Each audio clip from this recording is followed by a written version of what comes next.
Hey everybody, I'm Kaishi. I'm enjoying this track right now quite a bit.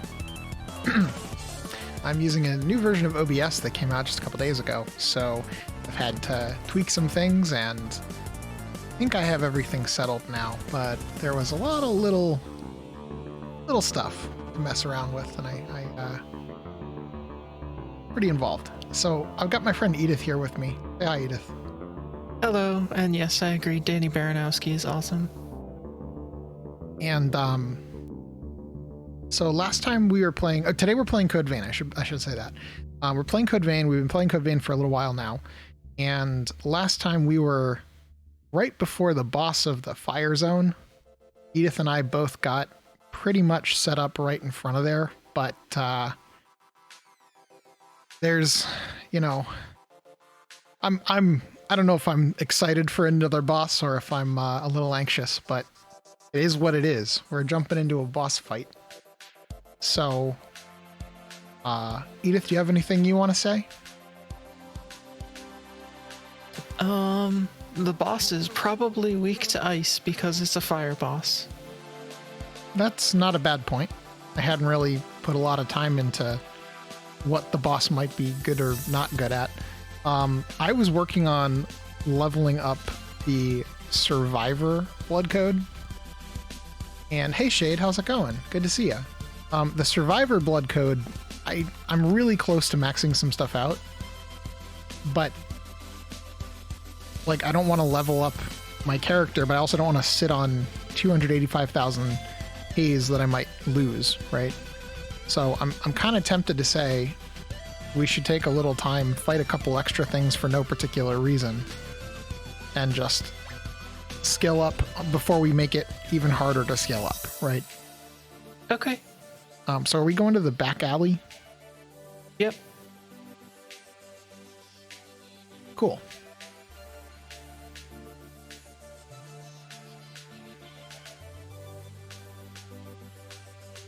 Okay. Hey, Shade. My distress signal's up. I'm not sure how many enemies we'll have to fight, but hopefully not very many.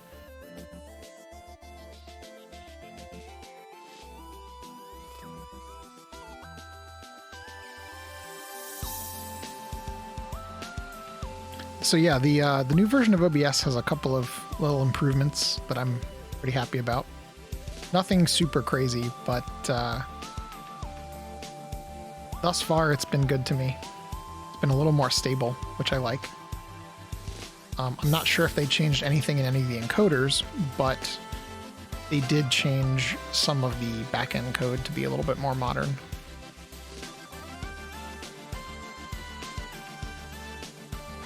OBS is a pretty remarkable piece of software. It has entirely too many functions. It's handy that it has so many functions, but I don't know if... I don't know if I'll ever fully leverage it, just because it is so very involved.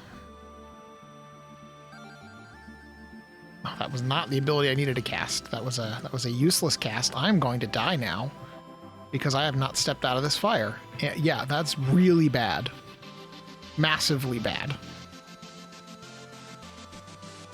Yeah, I can't even get over to him right now. Okay. Okay. Yeah, this fire zone is rough. Seriously rough. Did I learn anything from that? No, not really. I'm not sure which enemies... Oh, okay, Shade. You're heading home soon. That's cool.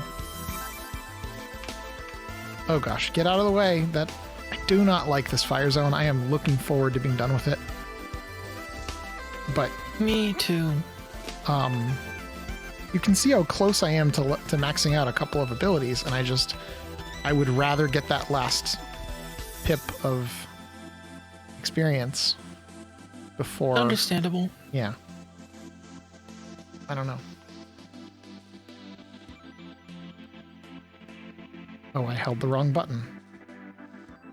That was silly. Okay.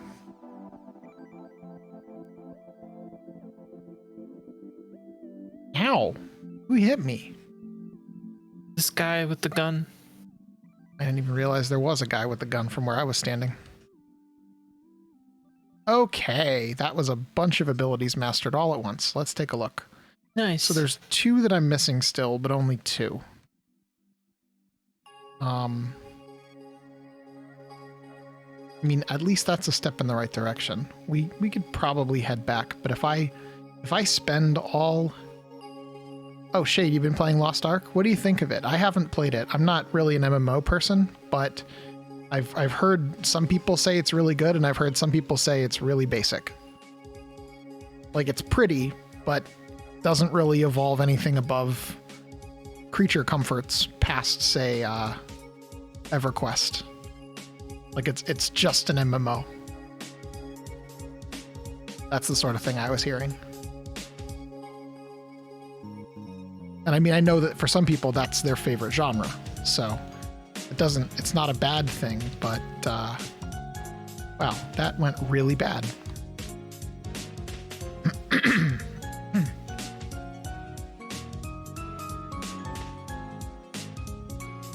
Okay.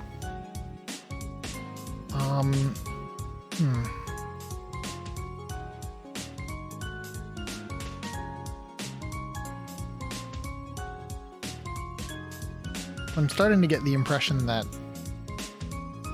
if we want to finish... Do you have any abilities you're trying to unlock, Edith? Or is this just for me? Not right now. Okay. Well, I mean, I know there are a couple more enemies. You know, I'm just trying to figure out if there's anything we can do that doesn't involve a reset. Because we could just do a reset, but it's, you know, a little annoying.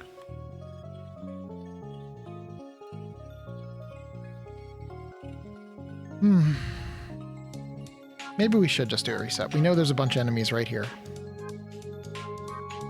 We know that they give decent experience.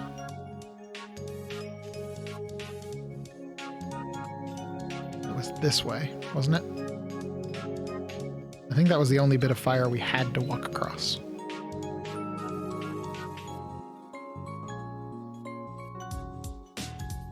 Once I get back to the missile... I mean, Edith, you can drop whenever. I'm just heading back to reset. Yeah, that's true.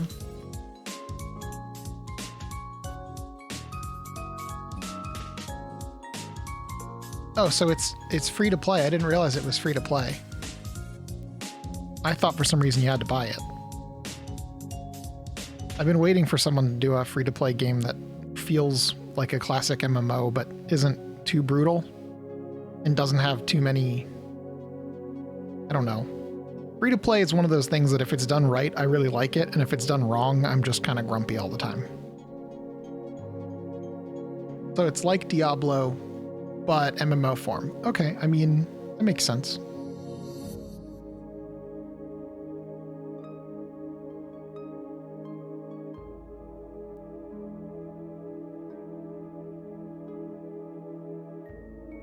A lot of people really like Path of Exile, and I tried to play that.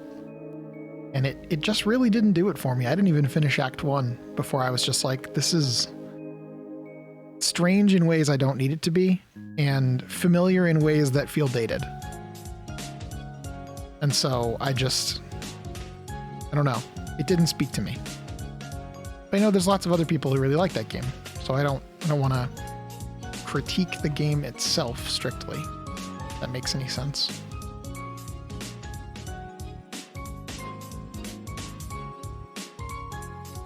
Oh gosh, this guy. I really don't like this guy.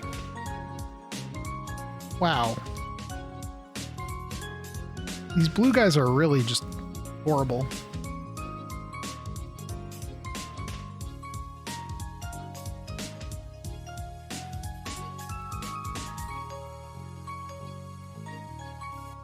Okay. Wow. Well, I'm like 3/4 of the way. I think my thing about Path of Exile personally was that it felt, you know, Diablo-y, which it was trying to do, but instead of like getting rid of you looting gold because, you know, what's gold worth by the time you get later in the game. You have to loot a lot of trash items, and now you have to figure out which trash items will break down into the stuff that you want. And I don't know, it didn't feel like it actually simplified the system. It felt like it made there be extra steps in a whole different way, which is just weird for me, you know?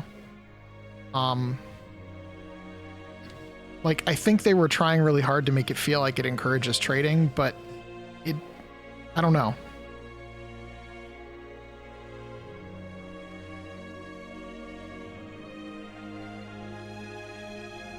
Also, I can't figure out what's up with people making Diablo likes and pulling the camera so tight in.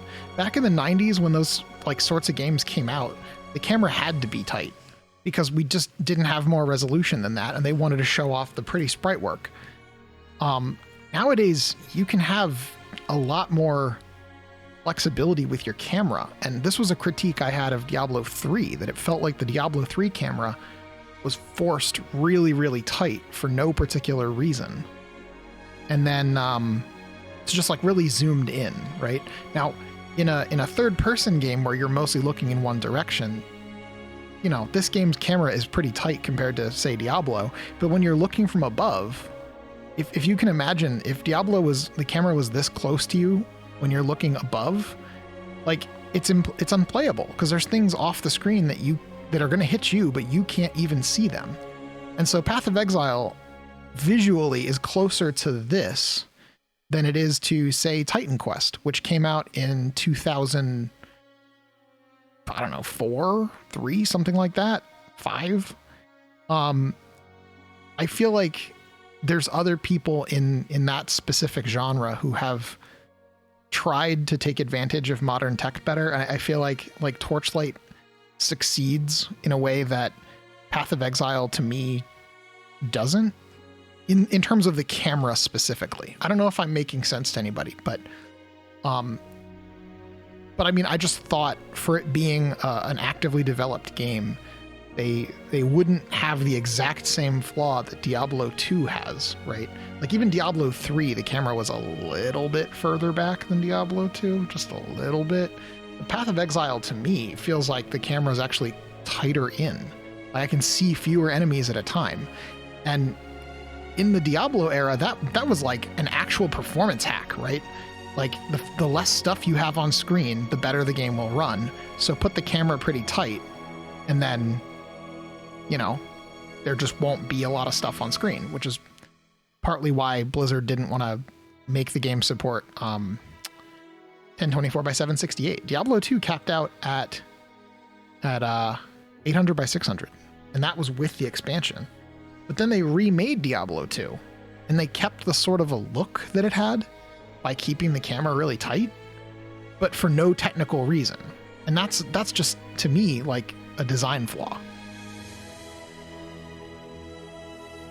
Like, if there's no technical need for it to be that way, and you're just sort of penalizing your players. I mean, I don't know about you, but I can see more than like 10 feet in front of me, can't you? I don't mean like Fog of War, I just mean like in a case where a character can look down a hallway, and in reality you'd see down the hallway. You'd be able to see what's coming. But in an overhead, like isometric view game, you can't see down the hallway. You know, you can only see what little they let you see. This hallway right here is a prime example. Like, if I were trying to play this game from this camera angle, I would have gotten killed by those little monkey guys we just killed, right? I would have gotten completely slaughtered.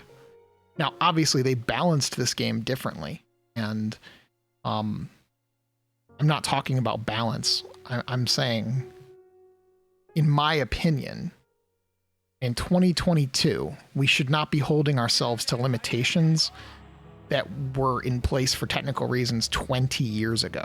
That, to me, feels a little bogus. I'm going the wrong way, and I just realized it. So, I'd really like it if games that came out today, you know, could take more advantage of improvements in the tech, but not in ways that just make it look shinier but still look the same. You know what I mean? Like, I feel like people use graphics the wrong way a lot. They make stuff have a gloss or have a texture, a visual texture, but they forget that, like, well, if you're only limited to seeing 3 enemies on screen at a time because any more makes the game chug, like, that doesn't have to be that way, you know?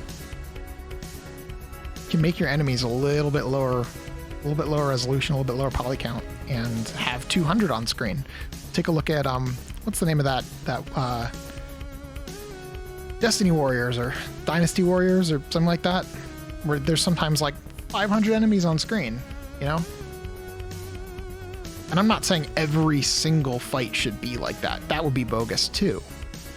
But if you look at, say, Breath of the Wild on a Switch does not have the technical limitations of Zelda 1. And yet, rare is it that you would ever try to encounter or handle more than 5 or 6 enemies at a time, is my understanding. You know, there may be some specific case, but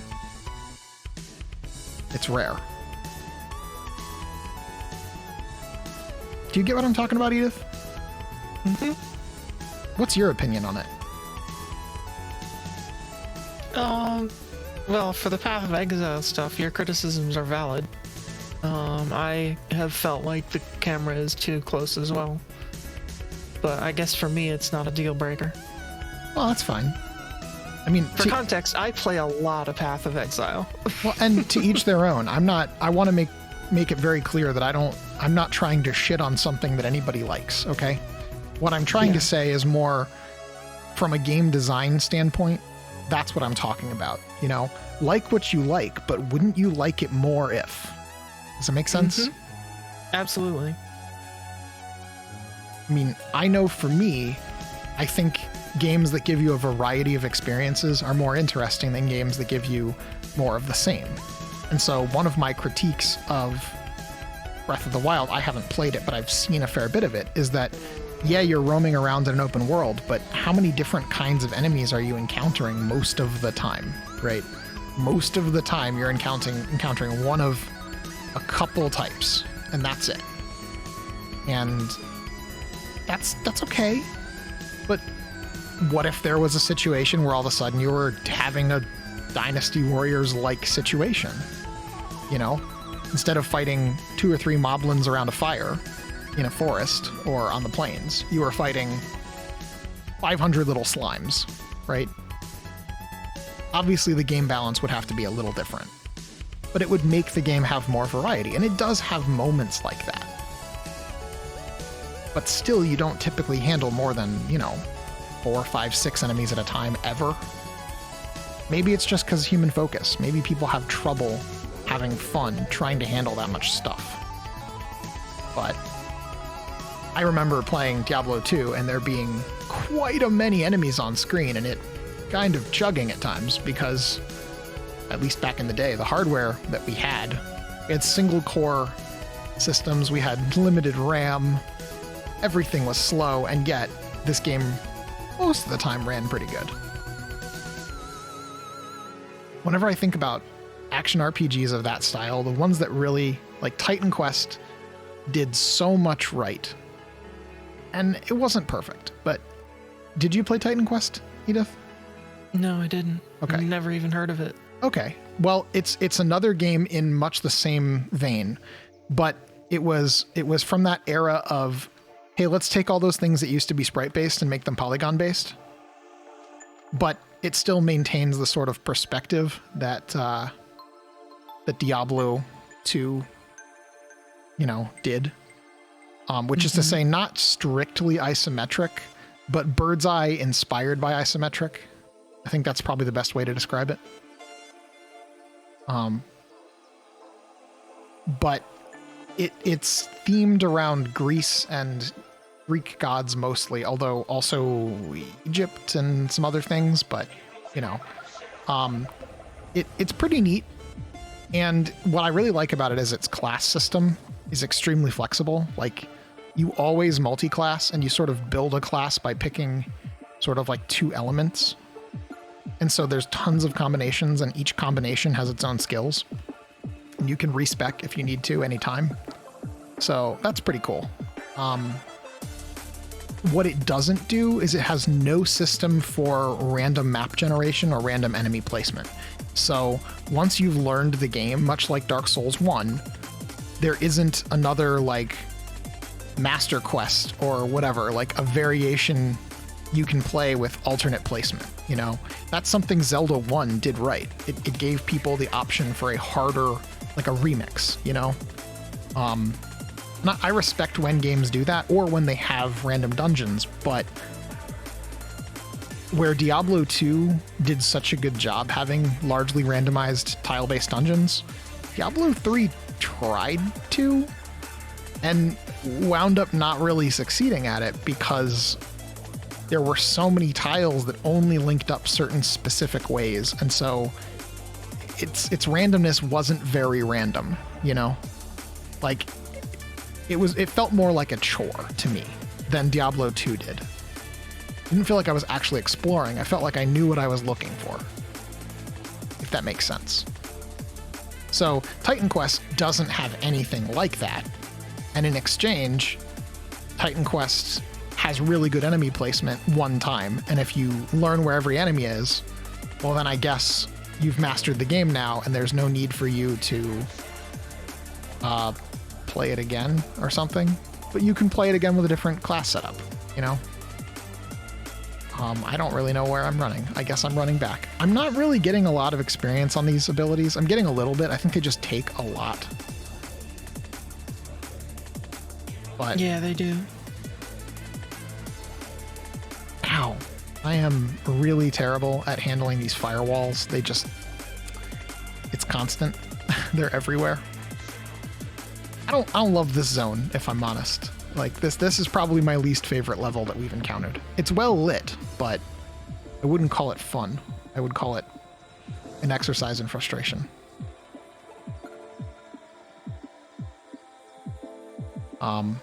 So yeah, I like action RPGs, and that's one of those draws that kind of pulled me into Dark Souls, is that it did a lot of the things that, say, Zelda does right, a lot of the things that Diablo does right.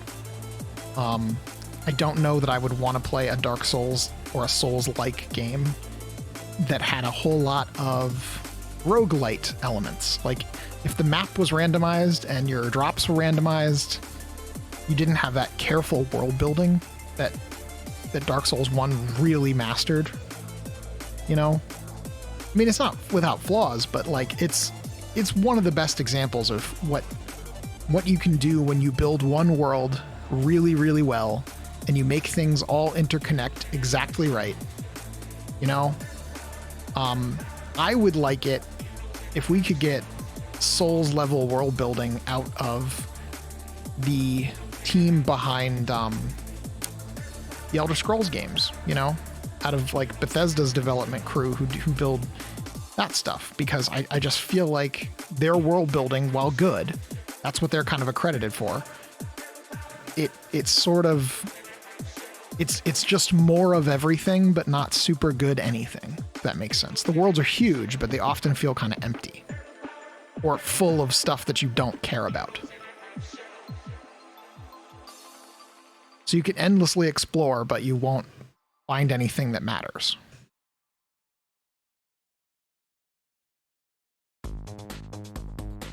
Again, that's probably a hot take, but like that's kind of how I look at it.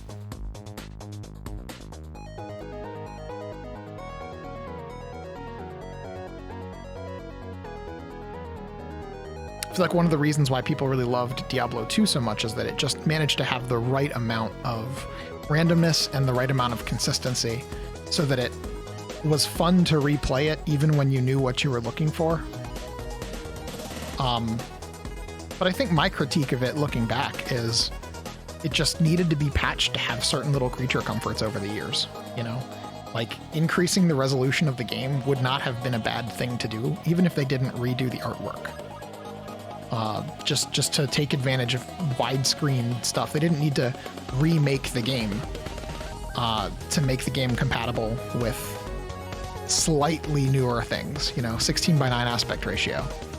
That wouldn't have required a total rebuild.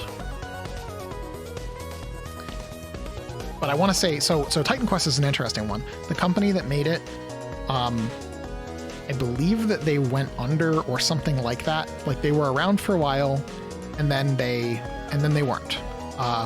And what happened, if I understand correctly, is they were part of, I think, the THQ publishing thing that happened in the early 2000s, where THQ released a bunch of games and then struggled, and a lot of teams got laid off, you know. I believe that was part of, I believe Titan Quest was wrapped up in that. And so their game, while good, didn't sell well enough to, I guess, keep them around while their parent company was struggling. But where it gets interesting is 15 years later, when all the development for patching this game has been done by third parties, and that's it. Like, fans were patching the game, trying to keep it working on modern systems. Well, the folks from the original studio managed to buy the rights because the current rights holder had done nothing with it. And so they basically picked up where they left off and resumed operating on their own code base from 15 years prior, patching it, making stuff compatible, implementing good ideas that the fans had that were like in the fan patches. It's kind of crazy, but the game is still available on Steam, and it's been patched in the last year. Name me a game that long ago that still has been patched even once a year, right?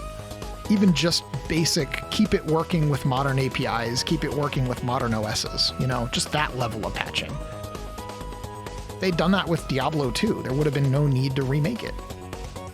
So good job, folks at, I can't remember the name of the studio, but the folks who made Titan Quest. I think they did a really responsible job by managing to buy the rights back to their own game.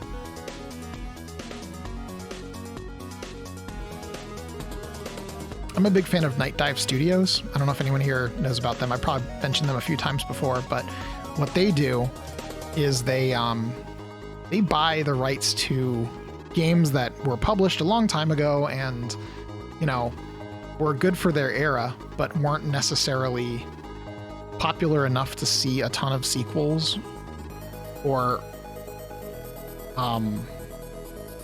yeah, I guess you could say just sort of like almost dead-end titles, right? And what they've done is they'll buy not only the rights to it, but also the code base.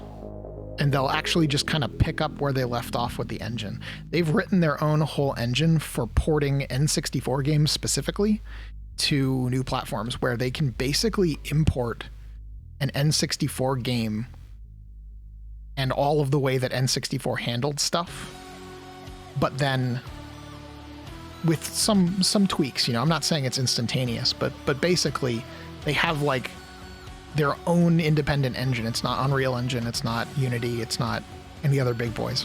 But it's very readily compatible with, like, I want to say N64 and Dreamcast games largely.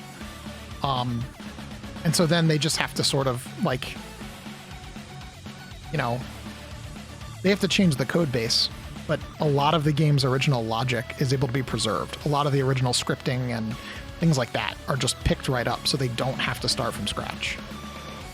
Edith, did you drop, or? Figured you were going back to the missile. Yeah. I am. I didn't know if that was a crash is all, because it was kind of abrupt. Gotta be getting, yeah, I'm really close on those two abilities, so I guess we'll do like one more run and then it should be done. Thanks for your patience, everybody. I know it's been like 30 minutes of us scampering around for no real reason. But better this than us having to do 4 times more later, right? Yeah.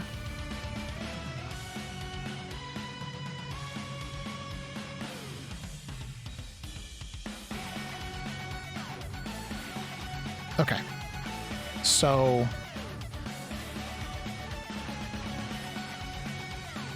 I think we probably just need to do one more pass and then we'll be good.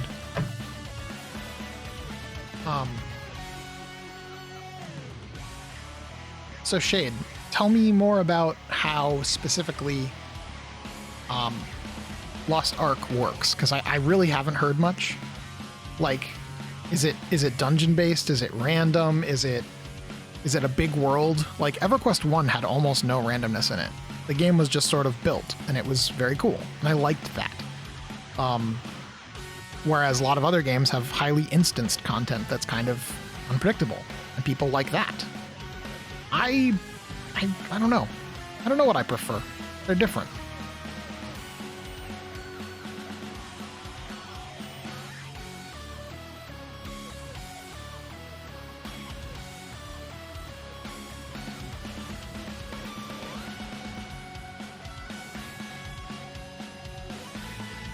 I'm gonna try to sneak up on this guy and get a backstab. I don't know if it'll work. I'm gonna try.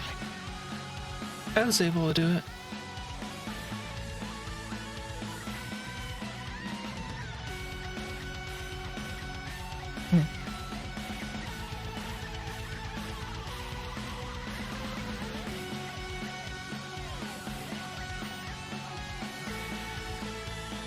Ow. Ow. I tried to block. I'm down. Okay, I'm back up. I'm healing. That was... that guy can, like, take off more than half your health in 1 second. Yeah, and he's really difficult to block, too. Yeah. It's weird. I'm not a big fan of that guy. Hey, it's the party song. Party's over here. Come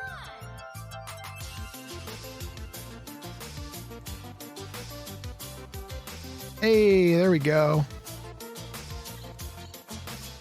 Now, Yay. I do have some other ones that I need to master, but I think I'm okay with dealing with them after this. I feel like there'll be enough new content to get the last couple of things out of the couple of blood codes I have. Okay.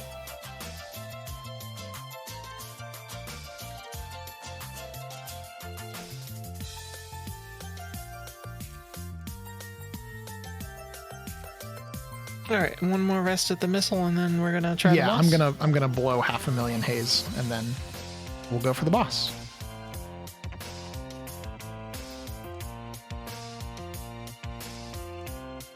Let me see if there's any gifts I can inherit that I haven't already inherited. I don't think there is. I think I've got them all. I think the only things that remain are things whose proficiency I haven't maxed out, but that's okay. All right. Well, then I'm going to level up a whole lot. I've got to be at level 107, which increases my attack by about 30. It's not bad. I don't know how much that matters, but it can't hurt. All right. So I'm going to go to, what, Atlas? And then... Okay, Shade. So you said it's more open. The dungeons aren't random, but there are lots of enemies. There isn't really a standard like tank healer DPS. Okay. So you have a lot of flexibility in builds. Would you say that? And builds and also team comps.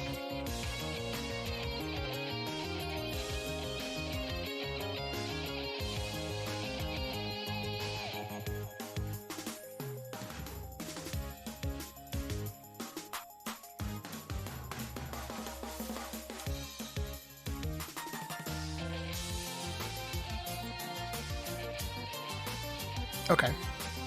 So, do you think ice damage is the right choice, Edith? I am going to bet that it's ice damage, but I can look it up if you want. Well, I don't know if I have a good way to get ice damage on here. I can probably switch out some ability of mine. I don't think we both need flame protection. Okay, then I can bring the ice buff if you want to bring flame protection. Okay, that works. If one of us should bring one should bring the other, is what I'm thinking. So, I currently have frost weapon, but I can switch that back out. I know you had flame protection. Unless you have both. I do have both. Okay. I mean, I would wager that frost weapon would be the right call, but I don't know if this game does, like, you know, the diametric opposition thing where, like, fire is strong against ice and ice is strong against fire. Or if it does the Pokemon style, it's really complicated, but it's basically rock, paper, scissors. Super complicated rock, paper, scissors, you know? 16-dimensional rock, paper, scissors. Yeah. Okay, it's cutscene time.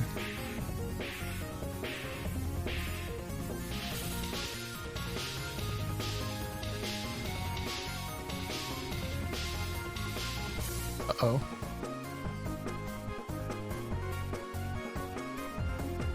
Kitty!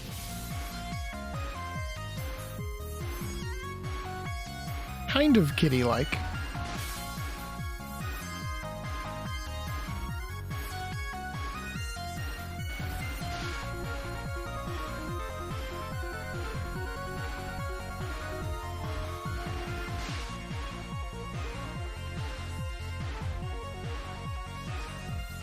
It's reminding me of a thing from D&D that's basically a cat with tentacles.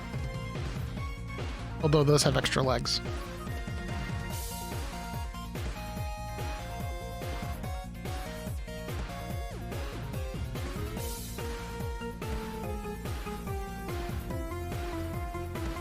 Shade, I'll have to take a look at it at some point.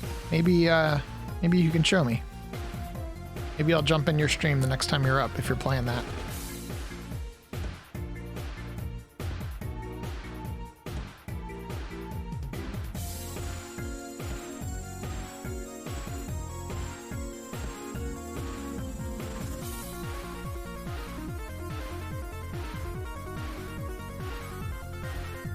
Bubble up.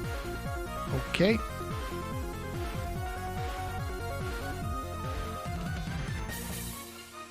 I mean, okay, this one is definitely the, for lack of a better way of putting this, the sexiest of the successors. They've all been a little sexy, but this one,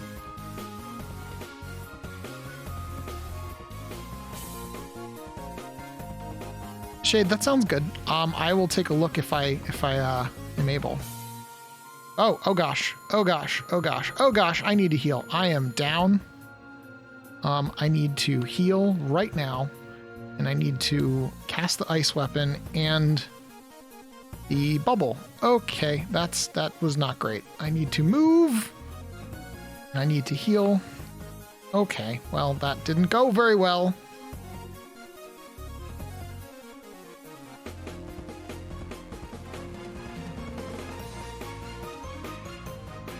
Just kill her. I need to back off and heal. Oh, we got her. Okay. First try. Oh, that was a satisfying thing.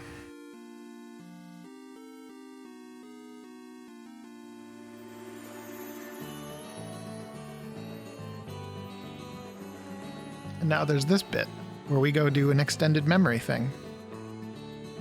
And then we probably get a blood code.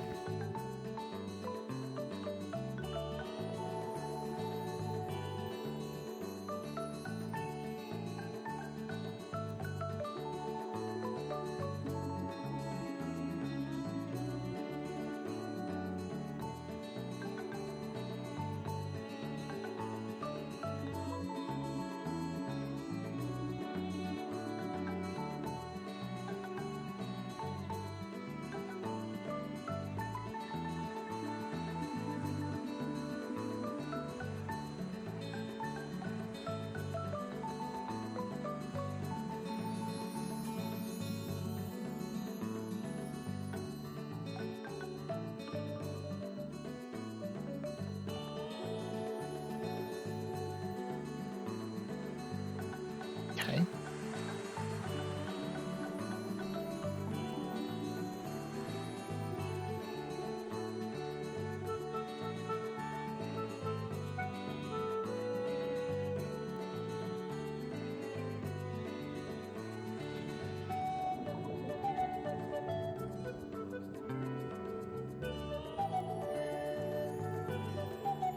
I don't like this Mito guy.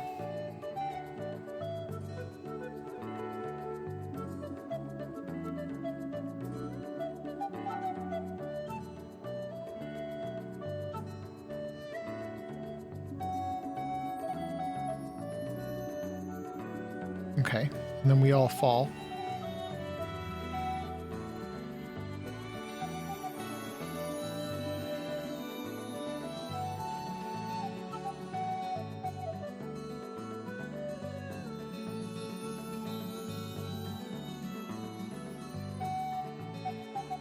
I think this game says at the beginning, but does it run Unreal? Yep. Okay. But demonstrates how flexible the Unreal Engine is because, I mean, this feels very, very similar, apart from certain little details. It feels very similar to the actual Dark Souls engine. I would say like Dark Souls 2, but updated.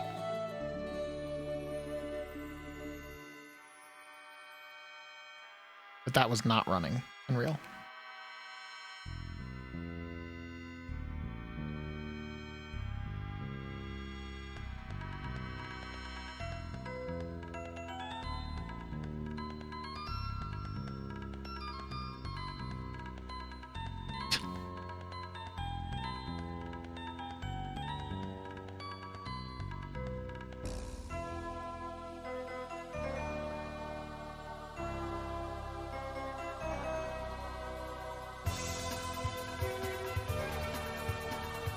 Is this her? I think this is her.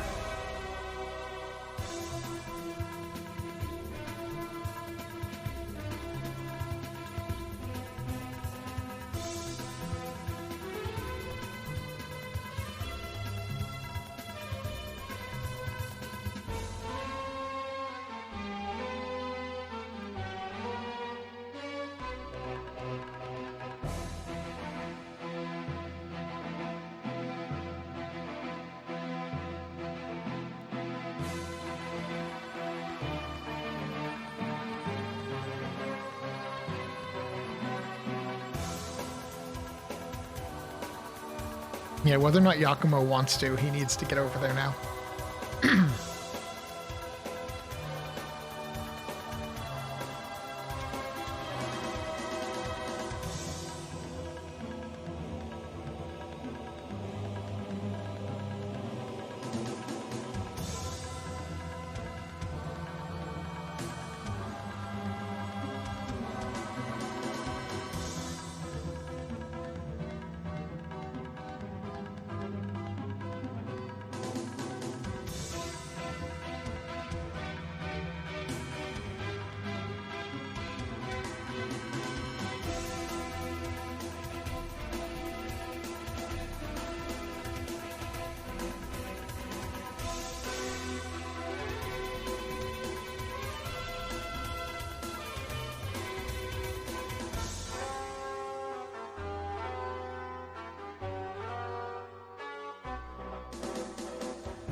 I'm gonna guess that there's a new depth after this too.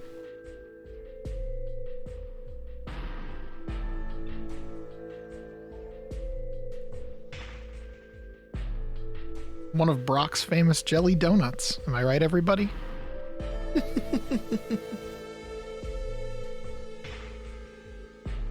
mean, onigiri can be full of red bean, but they can also be full of fish. I can't imagine how you would assume that an onigiri would be, you know, comparable to a jelly donut. If you gave me a jelly donut but it was full of fish, I think I'd have a bad time. I think I'd be pretty upset.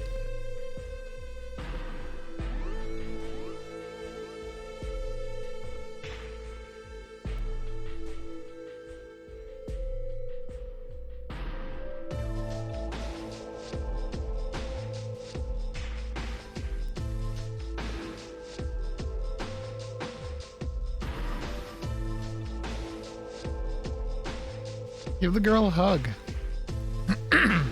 Maybe your last chance.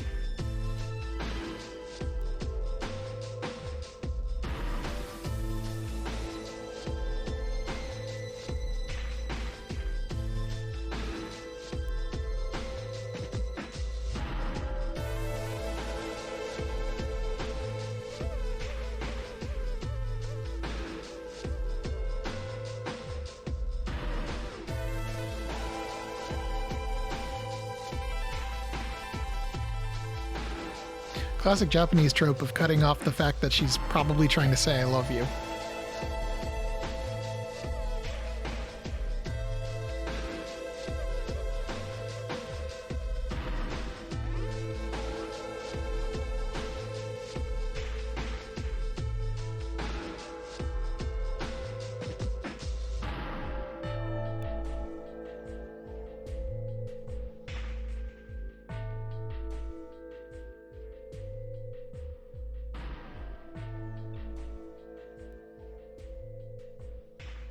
Now we get to restore the memory.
It is that trope where they dance around ever admitting feelings. Because feelings are just a thing that you're not allowed to feel.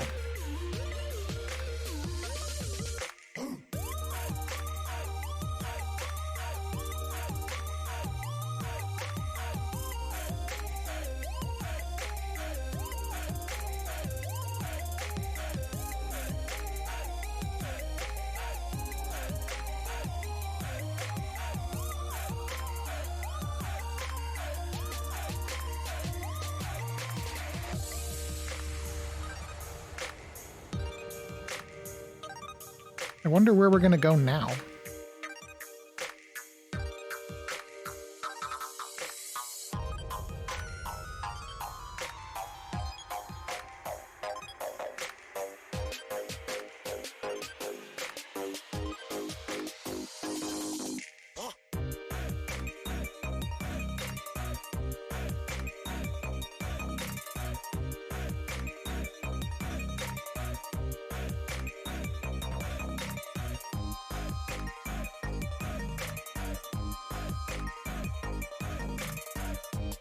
It's this guy.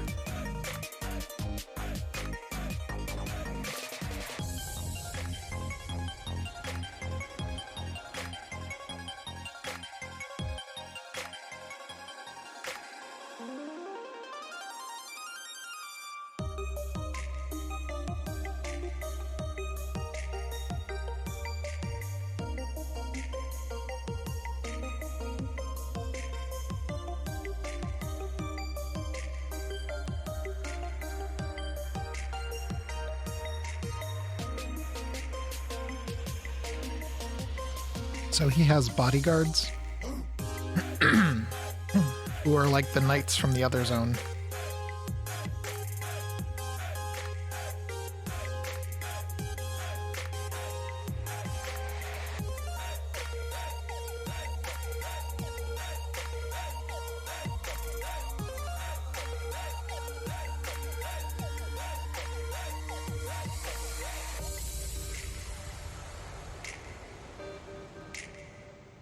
Oh.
Oh, I just realized this entire time the game audio has not been getting picked up. I am so sorry, everybody. I don't know why that is. I need to fix that.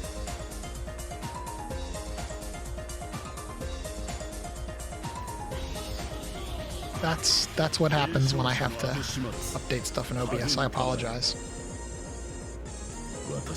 That's got to be the most boring thing. We're sitting here watching a cutscene and you can't even hear it. That's my bad.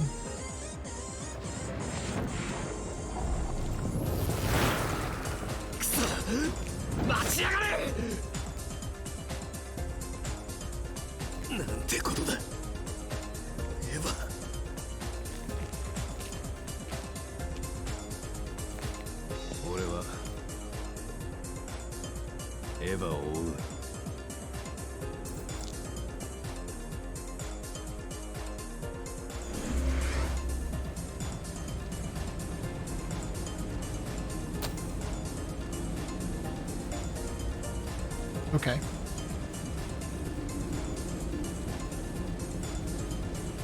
So now that that's done, I guess we should do the same on your side, Edith.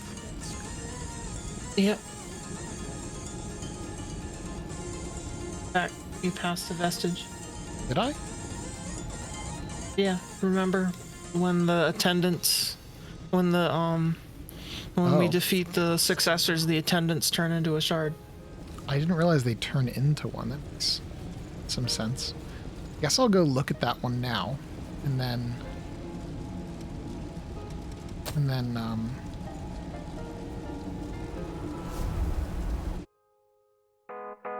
we can take a brief break. I don't know why my mouse cursor keeps coming back, because I'm not using a mouse right now. I'm using a controller, but it just keeps, every time there's a loading screen, the mouse cursor comes back to the middle for no reason. And I'm not moving the mouse, I'm not using the mouse. Keep having to move it out of the way so nobody stares at the cursor the whole time. I'm sure that would get really old really fast.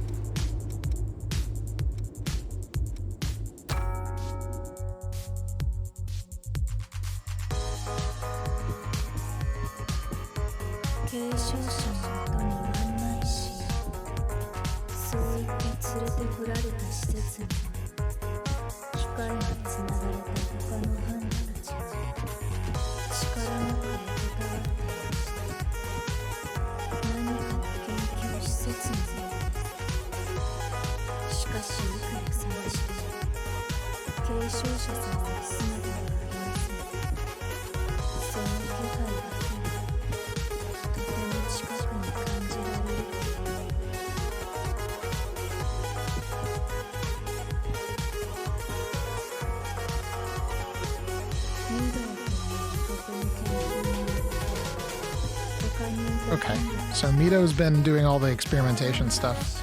Is he the boar parasite guy?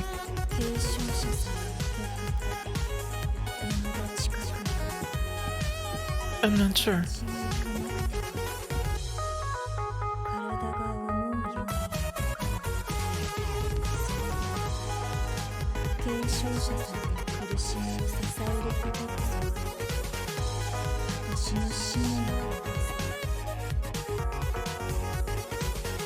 All right. Well, I think that's all of that.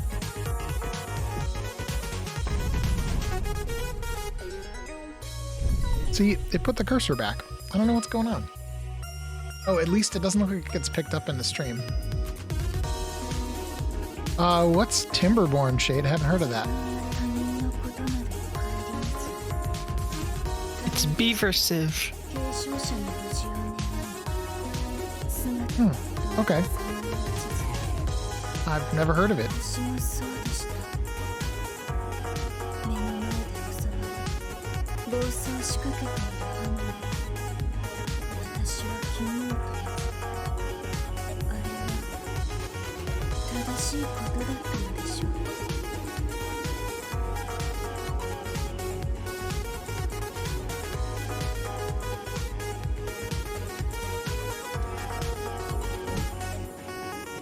You know, I've been thinking something for a little bit, which is that I think I need to turn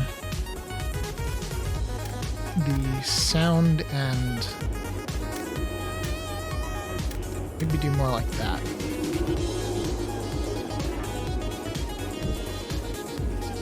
Because I can always turn the game volume down individually, but okay. Investigate Ridge of Frozen Souls. Rescue Ava. Okay. Well, we know what we need to do. I should probably talk to the other NPCs just to see if there's any new dialogue lines. ジャックたちハンターが行っていたのは暴走間近の確かに継承者の暴走を防ぐことが可能であるし、ロストになる前にとどめを刺されるのは一つの救いではあるだろう。だがアウロラやニコラはお前の力によってその心まで鎮めることができたように見えた。お前のやり方こそより継承者たちを救えている。俺にはそう思える。継承者は侵害がそれだけは。戦いも彼お前のおかげで探してまたおにぎりを食わせる約束しちまった。目標は変わったが俺たちのやることは変わらない。 Okay. All he's got.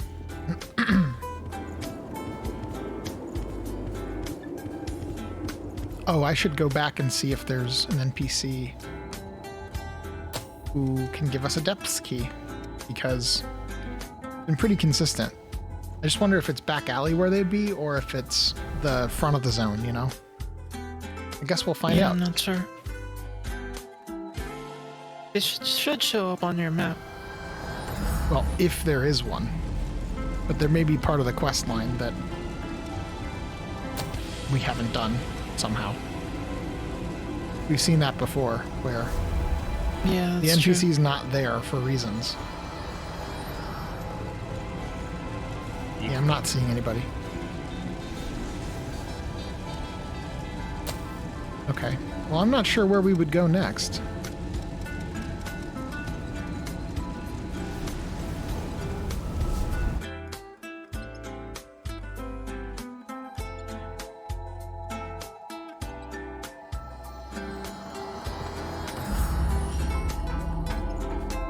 Well, we're going to take a quick little break, and I'm going to refill my water, because I need to do that, and probably be just a couple minutes.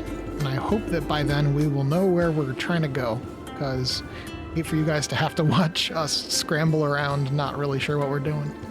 But yeah, be back in just a few.